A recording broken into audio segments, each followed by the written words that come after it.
नमस्कार, आपके कार्यक्रम आमने सामने में आपका स्वागत है। मैं हूं सुधांशु रंजन। लड़कियों की संख्या में लगातार गिरावट आ रही है। 1991 में जहां 1000 प्रति पुरुषों में लड़कियों की संख्या 945 थी, वहीं ये घटकर 2001 की जनगणना के अनुसार 927 रह गई और 2011 में उसमें और भी कमी 918 हो गई। आंकड़े बताते हैं कि 1961 से लगातार जो है लड़कियों की संख्या में कमी आ रही है। 1961 में यह संख्या 976 थी।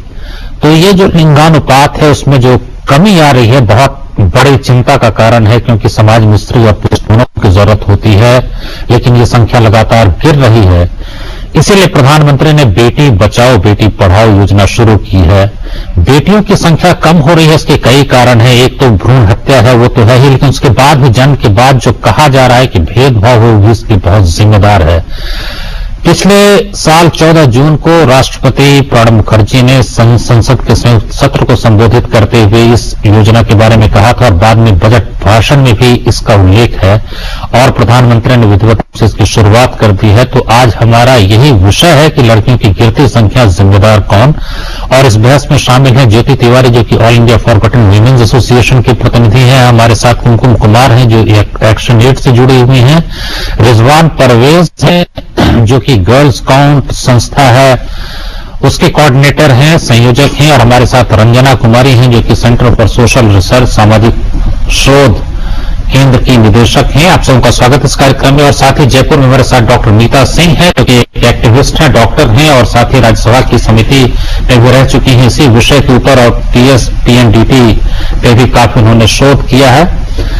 सवाल यह है कि जो कमी आ रही है लड़कियों की संख्या में, लगातार संख्या गिर रही है, इससे एक सामाजिक असंतुलन तो हो ही गया है और एक असुरक्षा की भावना भी घर करती जा रही है। और कहा जा रहा है कि इसके कारण जो है सो अशक्त हो गई है महिलाएं, डिसएम्पावरमेंट हुआ है, और यही परिलक्षित करता है ये लड़कियों की गिरती संख्याओं की। इसके लिए कौन जिम्मेदार है और सरकार का ये कदम किस हद तक सफल होगा, क्या ये पर्याप्त है, और जो हमारी सामाजिक सोच है वो किस हद तक जिम्मेदार है, इन तमाम मुद्दों पर हम बहस करेंगे। सबसे पहले रंजना कुमारी आप बताएं, आप क्या मानती हैं जो कि गिरती संख्या है उसके लिए जिम्मेदार कौन से कारक तत्व हैं, और जो प्रधानमंत्री या सरकार ने पहल की है उससे कितना लाभ होगा? देखिए, जो सोच है वो सामाजिक सोच है, जिसमें पुत्र की चाहत और पुत्र के प्रति जो समाज का सोच है उसमें कि जिस तरह से लड़का होना एक माँ के लिए भी गरिमा का कारण है। परिवार में पुत्र के लिए बहुत सारे ऐसे रोल डिफाइंड हैं हमारे समाज में। तो एक तरह से सन प्रेफरेंस ये हमारे समाज का एक सोच है कि लड़का हो ये जरूरी है, और लड़का हो तो उसके होने से परिवार की जो स्थिति है, परिवार में जो आर्थिक बोझ लड़की को जो मानते हैं, तो ये पूरी सोच के चलते होता है। दूसरी तरफ अब जब ये ऐसा समाज का सोच हो और उसमें कुछ इस तरह की तकनीक आ जाए जिससे ये जानकारी मिल सके कि भाई बेटा है कि बेटी है, गर्भ में ही मिल सके, तो फिर वो गर्भपात कराना आसान है और उससे फिर छुटकारा पाना आसान हो जाता है। इसी के चलते अभी सोच को एड और अबेट करने के लिए टेक्नोलॉजी आ गई, जो मेडिकल टेक्नोलॉजी है, जिसमें अल्ट्रासाउंड और तमाम बढ़ाने के लिए टेक्नोलॉजी नहीं है। टेक्नोलॉजी तो आई कि आपकी बीमारी का इलाज हो सके, लेकिन आप ये कहें कि देखिए अब चाकू का इस्तेमाल आप सर्जरी के लिए करें, गर्दन काटने के लिए करें, वो तो अलग बात है। चाकू तो एक आपके पास एक जो है औजार है, तो यही बात है टेक्नोलॉजी प्रौद्योगिकी इसका लाभ। लेकिन देखिए, टेक्नोलॉजी अगर नहीं होती मान लीजिए तो ये पता तो नहीं चलता ना कि बीमारी का इलाज नहीं हो पाता। ये आपकी बिल्कुल बात ठीक है, लेकिन टेक्नोलॉजी के चलते ही लोगों को ये पता चलने लग गया कि गर्भ के अंदर ही, और खास तौर से बिल्कुल अर्ली प्रेगनेंसी और जो न्यूसेंसिस वगैरह वाला टेक्नोलॉजी, उसमें तो गर्भ धारण करते ही पता चल जाता है कि बेटा है कि बेटी है। तो ये जो पूरी टेक्नोलॉजी उसका दुरुपयोग में, ये नहीं कह रही टेक्नोलॉजी या बॉडी बार टेस्ट है, PNDT तो अब कानून ही बन चुका है। ये तो अल्ट्रासोनोग्राफी बहुत कारणों से कराया जाता है, जब जहां जो गर्भवती महिला है उनको इतनी जो परेशानियां होती है, उनको जो कष्ट सहना पड़ता है, वो काफी उसमें फायदा हो। तो टेक्नोलॉजी का मतलब यही है। जी, उसका मतलब उस टेक्नोलॉजी से ये जांच करने का आदेश, जांच से ये होती है कि गर्भ में जो भ्रूण पल रहा है वो शारीरिक रूप से स्वस्थ है कि नहीं है, उसमें कोई डिफॉर्मिटी तो नहीं है, कोई प्रॉब्लम तो नहीं। लेकिन अब वो देखिए, जब समाज इस तरह से बिगड़े सोच का हो, जहां बेटी के लिए कोई स्थान नहीं है, जहां द्वय दर्जा हो औरत का जिस समाज में, तो समाज में लोग बेटी चाहते ही नहीं है। सरकार की पहल से आपको क्या लगता है कि इससे? देखिए, अच्छी पहल है, इसमें कोई दो राय नहीं है कि ये पहल एक अच्छी पहल है, और ये पहल सीमित है, ये मैं मानूंगी भी बहुत बड़ी पहल की जरूरत है। मुझे तो लगता है कहीं ना कहीं इसको वॉर फुटिंग पे करने की जरूरत है, क्योंकि अगर लड़की समाज में, औरतें कम हो जाएंगी, लड़कियां कम, ऑलरेडी आपने खुद ही कहा कि इस परिवार का ताना बाना बिगड़ रहा है, सामाजिक रिश्ते बिगड़ रहे हैं, औरतों की सुरक्षा बिगड़ रही है, समाज के अंदर औरत की जो इस समय बहुएं ला रहे हैं, बाहर से ला रहे हैं, फिर एक व्यक्ति के नाते जन्म का अधिकार हर व्यक्ति का है, और उस जन्म के अधिकार पर सबसे बड़ा इस समय प्रहार इस तरीके से हो रहा है, जिसमें कि लड़की और औरत के जन्म का अधिकार भी छीना जा रहा है। जन्म के बाद भी कहा जा रहा है कि भेदभाव है। हाँ, रिजवान परवेज, आप बताएं, आप क्या मानते हैं? आपने तो काम किया है और सरकार के साथ भी आपने काम किया है, आप बताएं क्या स्थिति है और किस हद तक फायदा होगा सरकार की इस पहल से?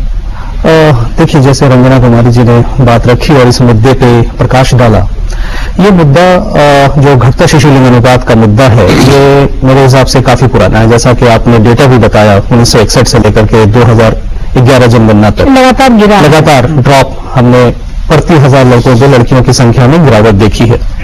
सवाल ये उठता है कि ये गिरावट कहीं ना कहीं जाके हमें किसी एक सेंसस में, 2 सेंसस में पिछले हमें तेज गिरावट नजर आई है।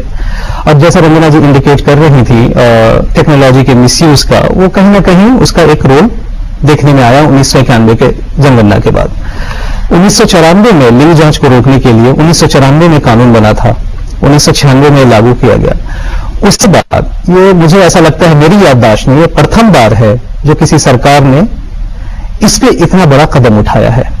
ये दिखाता है, टू सम एक्सटेंट, ये दिखाता है सरकार की एक प्रतिबद्धता को, मुद्दे के प्रति प्राथमिकता को।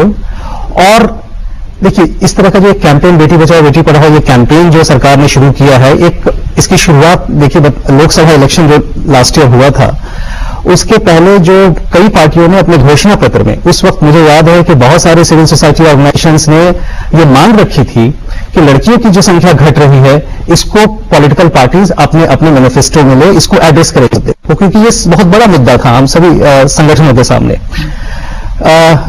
भारतीय जनता पार्टी, कांग्रेस, आप एंड सीपीआईएम, इन चारों पॉलिटिकल पार्टीज ने अपने मैनिफेस्टो में इस इशू का वर्णन किया था। जब सरकार बनी तो वादा था, इसको निभाया भी गया, और एक बड़े पैमाने पर बेटी बचाओ बेटी पढ़ाओ इस कार्यक्रम को, कार्यक्रम अच्छा है, इसमें तो किसी को शिकायत नहीं होगी। मैं जो बात करने की कोशिश कर रहा हूं, मैं ये बताना चाह रहा हूं कि ये एक प्राथमिकता इस इशू को मिला है जो अब तक नहीं मिला था। अच्छा, ठीक है, सरकार की तरफ से, क्योंकि इस इशू पे हम लोगों ने इतने वर्ष काम किए हैं, लेकिन हम लोगों ने सब मिलकर के काम किए हैं, लेकिन इस पे कहीं चोट नहीं कर पाए। कहीं भी हम, एक दो उदाहरण आपके पास है, हमारे पास है, महाराष्ट्र में उदाहरण है। जो नागरिक समाज, सिविल सोसाइटी की ओर से जो कोशिश होती है वो काफी नहीं है, वो तब तक जब तक सरकार की ओर से उसमें जो है बहुत जरूरी है, वो ऊर्जा सरकार की ओर से आनी चाहिए, वो फोकस, वो प्रायोरिटी सरकार की तरफ आना चाहिए, और ये इस बार दिखाया गया है। अब इस तरह ये जो घट रही है संख्या, केवल इसके लिए सोच ही, सोच और टेक्नोलॉजी दो ही चीज है, बाकी कुछ नहीं है।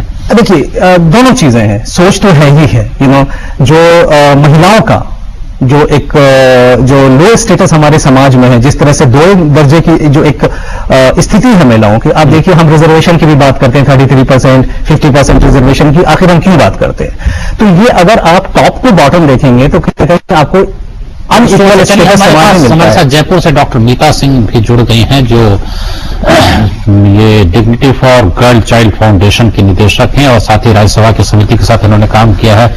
अमिता सिंह, आप बताएं कि एक तो बात हो रही है टेक्नोलॉजी के दुरुपयोग की बात हो रही है, आप डॉक्टर भी हैं, और यही है कि कानून 1994 में भले बन गए, PSPNDT एक्ट जो है, pre conception pre natal detection जो टेक्निक एक्ट बना है, उस पर कार्रवाई डॉक्टरों पर हो नहीं रही है। मेरी जानकारी में तो शायद ही कोई डॉक्टर जिसको सजा मिली हो। आप इसको किस रूप में देखते हैं, और खास करके राजस्थान के परिप्रेक्ष्य में, जहां जैसलमेर का एक ऐसा गांव भी था जहां 110 वर्षों तक कोई बारात आई ही नहीं, एक भी लड़की नहीं थी। 1998 में बारात आई तो 110 वर्षों के बाद। आपकी क्या प्रतिक्रिया है? जी, मैं बिल्कुल सहमत हूं आपसे कि राजस्थान में पिछले 2 दशकों में बहुत तेजी से जो में तेजी से गिरावट आई है बालिकाओं की संख्या में 0 से 6 वर्ष की आयु वर्ग में।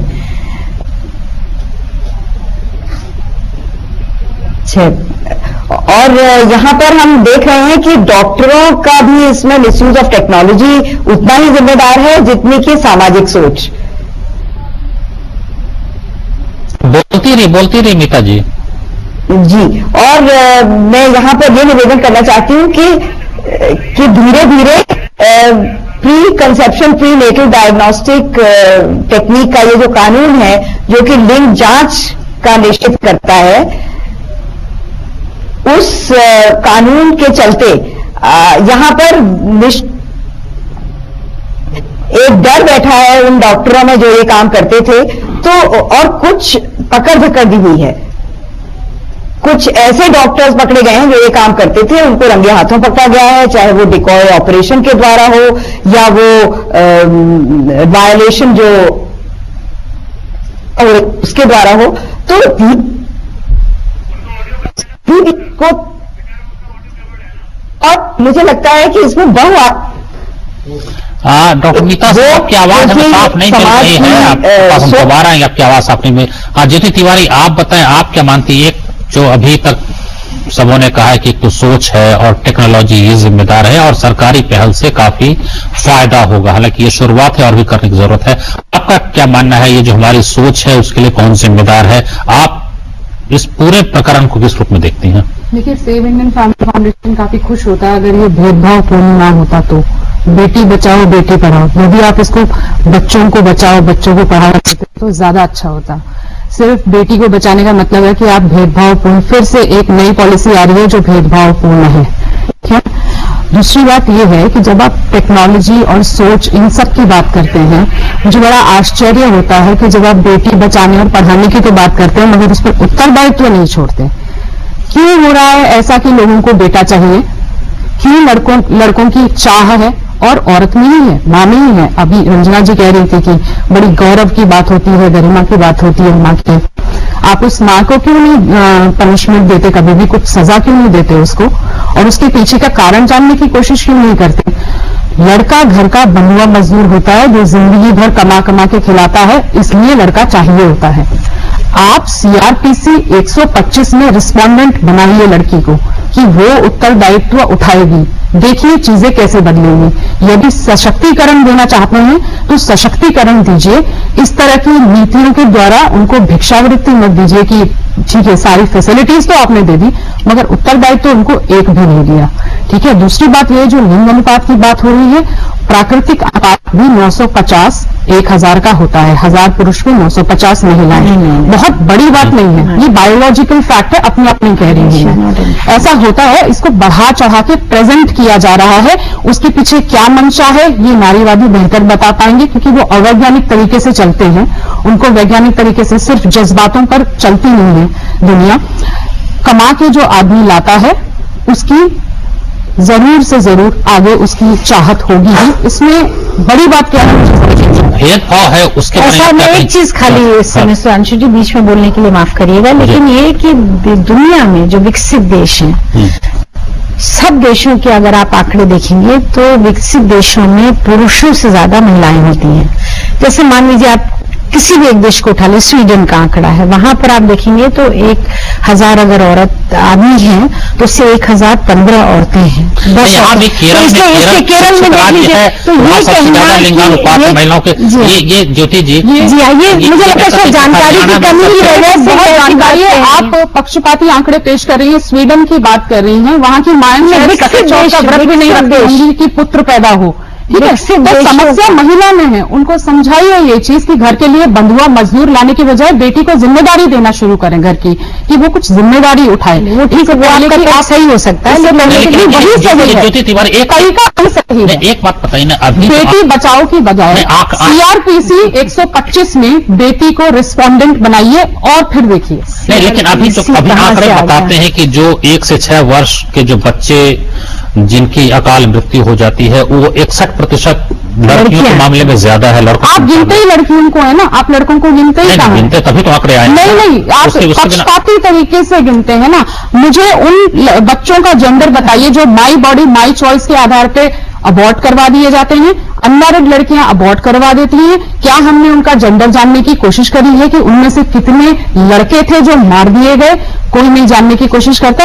ये एक नया उठाकर ला दिया गया है जिसके आधार पर ये पूरा एक कार्यक्रम चल रहा है। मंशा क्या है मैं नहीं जानती। सुधांशु जी, मैं पहले हम कुमकुम आपको सवाल I'm sorry, but I really cannot agree on these points. Yeah, she is just. I'm sure there must be some logic behind her thoughts, but as Ranjana ji was very clearly saying, even if you see, even in our own states, as you were saying, Kerala में भी अच्छा है, even North East states में जहाँ पे भेदभाव कम है, वहाँ पे आप अगर टॉप 10 states देखेंगे, वहाँ पे North East के ही बहुत सारे districts हैं जहाँ पे the ratio of girls are higher than the boys. आप क्या एक तरफ केरला शिक्षित राज्य है, एक तरफ नॉर्थ ईस्ट जहाँ उतनी शिक्षा नहीं है वहां भी है, तो फिर तो शिक्षा से इसका संबंध नहीं रहा ना। It's also a question of the practice, the gender practices that take place. So एक के साथ आप खाली एजुकेशनल क्वालिफिकेशन की जहाँ पे बात करती है, ऐसा नहीं होना। आप अगर देखोगे, if you really see it northern states में, if you go by development indices, it is also increasing. But simultaneously, the gender discrimination is also increasing. तो उसके लिए जिम्मेदार कौन है? आप बार-बार कह रहे हैं कि लिंग के साथ भेदभाव होता है, कौन जिम्मेदार है? पुरुष हैं, महिलाएं हैं, दोनों हैं? I also think in a way, the economic model that we are following, at the end of the day, the doctors are also part of that same mentality. The ones who are practicing it, they also think that they can use the technology and the prevailing some preference in the community to ये बात तो सब लोग बोल चुके हैं कि doctor दुरुपयोग कर रहे हैं और उसका ये बातें तो आग की है। वो भी पेट्रियार्कल उतनी ही है, वो तो कोई मतलब समाज से बाहर तो नहीं है। देखिए, लेकिन एक किसी बात को सिर्फ पितृसत्तात्मक समाज से जोड़ देना, हर बात में जहां महिलाएं भी बेटे के जन्म पे रोएं और बेटे के जन्म पे खुशी मनाएं, उसको कहते हैं ना पितृसत्तात्मक समाज है। सबकी जो है सोच को पुरुषों ने जो है दूषित कर दिया। हर चीज के लिए पुरुषों को गाली देते रहे और महिलाएं पढ़ लिख करके भी एमए की टॉपर हो, पीएचडी करें और पुत्र के लिए जो है सो उपवास रखें और पुरुषों को दोष दें। ये देखिए, जिस आप कैंपस से पीएचडी करके चले जाइए और कहिए कि हमारे पति ने हमारी सोच को कलुषित कर दिया है। ये सामाजिक वास्तविकता है कि लड़कियां 0 से 6 वर्ष की उम्र में आज हमारी जनसंख्या से धीरे धीरे करके कम होती चली गई है। और ये कि अगर लैंसेट की माने तो 1 करोड़ कम हो गई हैं। अगर दुनिया के मतलब तमाम पैमाने की रिपोर्ट है कि 2007 से लेकर 1 करोड़ जो है महिलाएं जो बच्चियां हैं, बिल्कुल ये सच है, ये आंकड़े सच हैं। लेकिन अब इसमें दूसरी बात ये कि जैसे आपने कहा, जहां जहां महिलाओं कि बेटी बचेगी जब बेटी का सशक्तिकरण होगा। अब आप देखिए, संपत्ति में हक नहीं मिलेगा, शिक्षा में हक नहीं मिलेगा बराबर का, उसके बाद बराबर का हक नहीं अभी नहीं मिला है। गलत आपके कार्यक्रम के जरिए प्रचार नहीं होना चाहिए, क्योंकि ये जो हक मिला है, शिक्षा की एक नीतियां हैं, सब बहस का जो मुद्दा है। मुझे 1 मिनट अपनी बात कहने दीजिए कि इसमें जो सबसे बड़ी संपत्ति के हक की बात है, ठीक है, इनहेरिटेंस में अभी ये कहा गया है कि लड़की लड़का बराबर कहा कि पार्सनल इनहेरिटेड प्रॉपर्टी है। लेकिन मान लीजिए माता पिता की जो संपत्ति है वो तो आज भी बेटे को विल करेंगे तो बेटे को ही मिलेगी। बेटी को विल कर सकते हैं, देना पड़ता है। आप बात ही बेटे, लेकिन आपकी जानकारी कम है मुझे ऐसा लग रहा है इस मामले में। ऐसा नहीं है, प्रॉपर्टी में फुल राइट्स है। कर दायित्व देना शुरू करिए लड़कियों को। ठीक है, थोड़ा सा जितना आपकी समझ है उतना ही बोलेंगी तो अच्छा भी लगेगा और आप तर्क भी दे पाएंगे। लेकिन मुझे अपनी बात पूरी कर ले। मुझे काफी समझ है, आपकी भी बहुत ज्यादा समझ है, प्रैक्टिकल समझ ज्यादा है। आप किताबी बातें और आंकड़ों की बात कर रही हैं। बहस का मुद्दा भटक गया। उसमें अब देखिए, सशक्तिकरण में मैं जब कुछ आंकड़े आपको बता दूं, आज भी तीसरी बच्ची स्कूल के अंदर नहीं है हिंदुस्तान में। बेटी बचेगी जब सारी बच्चियां स्कूल के अंदर होंगी। आज भी संपत्ति का हक आपके हिसाब से ठीक है कि कुछ साल पहले हम लोग के तमाम महिला आंदोलन के संघर्ष के बाद को पार्टनर बन गई, जो दादा लाई संपत्ति जिसको यहाँ कहा जाता है, इनहेरिटेड प्रॉपर्टी कहा जाता है, उसमें निश्चित तौर पर बराबर का हक है, पर सामाजिक रूप से अभी वो स्वीकार्य नहीं है और लड़कियों को नहीं मिल रहा है। उसके पीछे नहीं रंजना जी एक बात है, उसमें जो है भाभी ज्यादा विरोध करती हैं भाई से, वो बात है, जितना भाई विरोध करता है। जेल में जब पगली घंटी बजती थी पहले, अब तो नहीं बजती है, तब जेलर अपने कैदी दूसरे कैदी को ज्यादा मारते थे, तो आप जानते हैं। क्योंकि जो डिसएम्पावर्ड है, जब आप उसको आप हर डिसएम्पावर्ड जो है अपने आप को, अपने जो पावर का दायरा है, अगर उसके अंदर आप उसको रखेंगे जहां उसके पास कोई ताकत ही नहीं, तो आपस में झगड़ा तो होगा ना। इसीलिए लोग कहते हैं परिवार में औरतें लड़ती हैं, भाई आप परिवार के अंदर रहते हैं आपको मालूम नहीं है, क्योंकि आप परिवार के अंदर की बात तो आप नहीं जानते हैं, बोझा सारा उनके ऊपर है। और वो तो खैर वो बहस बिल्कुल अलग है, आप जेठानी देवरानी में तो ये बात कह सकती है, लेकिन भाभी महिला जो बच्चियों की जनसंख्या कम हो रही है उसके पीछे के तर्क मैं आपको दे रही हूं। और मैं बताती हूं कि देखिए, जब तीसरी बच्ची स्कूल में नहीं होगी, हर तीसरी महिला सत्ता में कहीं नहीं है, चाहे वो आप लोकल बॉडीज में 1/3 जरूर दिया है, कहीं कहीं 50% भी दिया, कहीं भी सत्ता में नहीं है, संपत्ति में नहीं है, शिक्षा में नहीं है, रोजगार में बहुत पीछे है। जब ये सारी परिस्थितियां होंगी तो लड़की को आर्थिक बोझ, और दूसरी तरफ क्या है, पैदा होते ही अगर आपने उसकी शिक्षा में खर्चा किया, वो दूसरे घर चली जाएगी, माँ बाप नहीं करना चाहते हैं। दहेज में मेरी बात सुनिए ना, दहेज में इतना आप दहेज जुटाएंगे तब लड़की की शादी करेंगे। दहेज जो दहेज लड़की नहीं है ना, शुरू के विज्ञापन आपको में बनता है, यही बात कही जाती है। और लड़के की परिवार की तरफ से भी बहुत राज खर्चा जाते हैं, ऐसा नहीं है। कल बताइए लड़कियों को बोलिए ना, अपने स्टैंडर्ड से कम में शादी करना शुरू कर दो, उनको क्यों बंगला गाड़ी वाला लड़का चाहिए होता है। जो विज्ञापन आते थे, ये जो कन्या भ्रूण हत्या के विज्ञापन होते थे, वो क्या होते थे, जो बोर्ड हम लोगों ने उतरवाए घूम घूम के, और सरकार ने नियम बना के उसको उतारा कि वो बोर्ड क्या कहते थे, 5,000 आज खर्चा करो, 5 लाख कल बचाओ। उसका क्या मतलब था? उसका मतलब था कि दहेज नहीं देना पड़ेगा, शादी में खर्चा नहीं करना पड़ेगा। मतलब कुल मेरा कहने का यह है कि एक तरह से लड़की को समाज के अंदर एक तो उसका सशक्तिकरण नहीं है, दूसरा उसको इसकी वजह से आर्थिक बोझ माना गया। आखिर मानसिकता कहां से बनी? आजकल दहेज का विकृत रूप है कि उसके पास सामर्थ्य हो या ना हो, लेकिन इतना देना है। दहेज की शुरुआत इसी से हुई थी कि बेटी का हक जो है एक बार ही उसको दे दो, परिवार में झगड़ा न हो, मतलब वही था आर्थिक बोझ। आपने उसको लड़की आर्थिक बोझ है, ये मानसिकता इन्हीं सब कारणों से परिवार के अंदर बनी। और जो इकोनॉमिक डिटर्मिनेंट्स हैं एक लड़की के पैदा होने के बाद, वो ज्यादा देखे गए आज के अंदर। वो फिर वो जो है मायके की संपत्ति में हक मांगे तो वहां कोई नहीं। अब दहेज में अगर हम दे रहे हैं तो उसका विरोध क्यों है? वो भी उसका हक है। अच्छा, ये मानसिकता कहां से बनी? पुत्र की चाहत और पुत्री को बोझ समझना, ये जो मानसिकता हमारे समाज में है, ये बिल्कुल साउथ एशिया में यूनिक है और हमारे देश में तो बहुत ज्यादा। क्योंकि इसी मानसिकता के चलते तो होता है कि भाई माँ बाप भी जाते हैं, जांच करा लेते हैं। कुछ कहना चाहिए सुधांशु जी, 2-3 पॉइंट्स हैं। सबसे पहले तो हम लोगों को देखना पड़ेगा कि जो आज का डिबेट है, जो इशू है हमारा, वो घटता शिशु लिंग अनुपात। सही बात है। बेटी बचाओ बेटी पढ़ाओ है। हमको एक चीज नहीं भूलनी चाहिए, वो ये बात है कि जो आंकड़े प्रस्तुत किए गए हैं और जो हर 10 साल जनगणना आयोग द्वारा, सेंसस ऑफ इंडिया द्वारा जो डेटा लाया जाता है चाइल्ड सेक्स रेशियो पे, उस पे कोई सवालिया निशान नहीं हो सकता। कहाँ लगा रहा है? नहीं, जैसे आपने कहा ना, उन्होंने कहा इसको समझना पड़ेगा। Let me complete, please let me complete. You can ask so many questions, but let me complete. This is not at all scientific. This is not at all scientific. You can go and clarify with the census of India. That I will do one day.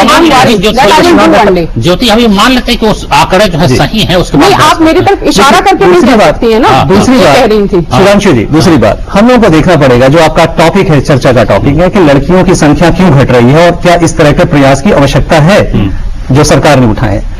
जैसे रंजना जी और हमारे panelist कारण गिना रहे थे, कारण अनेक मिलेंगे आपको, बहुत सारे कारण मिलेंगे, और हर कारण क्षेत्र से और वर्ग से, क्लास में डिफर करता है। जो कारण लड़कियों को ना चाहने का गांव में होगा, वही कारण आपको जीके के लोकेलिटी में नहीं मिलेगा। क्या कारण है? जैसा समय कम है, इसकी बहुत संक्षेप में अगर बताते हैं। देखिए, बहुत सारे कारण है। आज मंगलवार को जैसे कि मनेका गांधी जी ने पानीपत में अपने स्पीच में बताया, और उन्होंने इस बात पे फोकस किया, dowry, safety, security of women, violence against women और लड़कियों को पराया धर्म मानने की प्रवृत्ति। ये 3-4 कारण पे उन्होंने जोर दिया और कहा कि बेटी बचाओ बेटी पढ़ाओ के अंतर्गत हमें इन फैक्टर्स को एड्रेस करना है। दूसरी बात, जैसा कि हमारे साथी ने ये एक्ट है जो अंडर सर्टेन सर्कमस्टांसेस महिलाओं को रिप्रोडक्टिव राइट्स देता है, वो अलाउ करता है कि आप अबॉर्ट कर सकते हैं। हाँ, वो कुछ भी वहां लगाकर my body my choice they can abort, और उसका डर क्या था कोई भी नहीं जानता है। बिल्कुल नहीं जानता, वो हमारे कानून, हमारे देश का कानून। आप क्यों नहीं महिलाओं से कहते हैं कि वो बंगले गाड़ी वालों को शादी ना करें, थोड़ा स्तर नीचे करके शादी कर ले। यदि आप इतने बड़े सपने देखेंगी तो वो सब कुछ प्राइस टैग के साथ आता है। आप क्यों बड़ी बड़ी शादियां जाके सेलिब्रेट करते हैं, पेज 3 पे निकालते हैं दिस वेडिंग दैट वेडिंग, आप सब लोग शामिल होते हैं उसमें, उस पर रोक लगाइए। आप एक से हम लोग क्या खाली बड़े लोगों की लिंग अनुपात की बात करें? This is across the country and this is country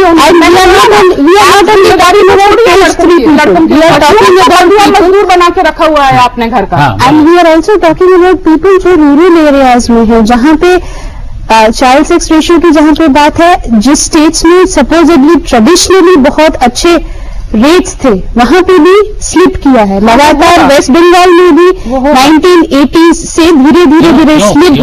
कारण सेल्फ प्रेफरेंस है हमारे समाज में। 4-5 बातें सशक्तिकरण की बताई ना, हिंसा है, लड़कियों का दहेज है। प्रेफरेंस अगर आप कह रहे हैं तो 100 साल पहले ज्यादा था, आपका तो घट रहा है। टेक्नोलॉजी आ गई ना, पहले आप पेट के अंदर नहीं देख के बता सकते थे कि बेटा है कि बेटी है, अब आप बता सकते हैं। अब तो अब क्या हो गया, खलनायक बना दिया ना टेक्नोलॉजी। लड़कियों को लेकर के बहुत वो एक फियर जो है वो पेरेंट्स के बीच में क्रिएट हुआ। बिल्कुल, ऐसा कोई फियर नहीं, ये फियर समाज में फैलाया जा रहा है। चलिए हम ऐसा कोई फियर नहीं, फैलाया जा रहा है। हाँ बिल्कुल फैलाया जा रहा है, 101% फैलाया जा रहा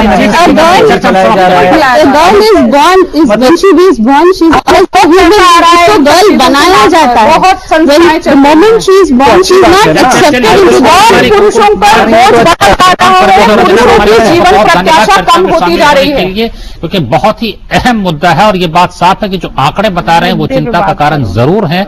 बहुत सारी बातें सामने आई है, सामाजिक सोच, टेक्नोलॉजी हमेशा लोगों को बेहतर बनाने के लिए, अगर उसका कोई दुरुपयोग करता है तो अपराध है, लेकिन उसके लिए टेक्नोलॉजी को दोष नहीं दिया जा सकता है। लेकिन ये उम्मीद की जानी चाहिए कि प्रधानमंत्री ने जो ये कदम उठाया है, सरकार ने जो कदम उठाया है, उससे निश्चित रूप से इस गिरते लिंगानुपात को रोकने में मदद मिलेगी। अगर आपके पास कोई सुझाव हो तो हमें भेज सकते हैं as.ddnews@gmail.com या sudhanshuranjan@hotmail.com, और आप पत्र भी लिख सकते हैं आमने सामने, कमरा संख्या 511, टावर बी, दूरदर्शन भवन, कॉपरनिकस मार्ग, नई दिल्ली 11000। नमस्कार।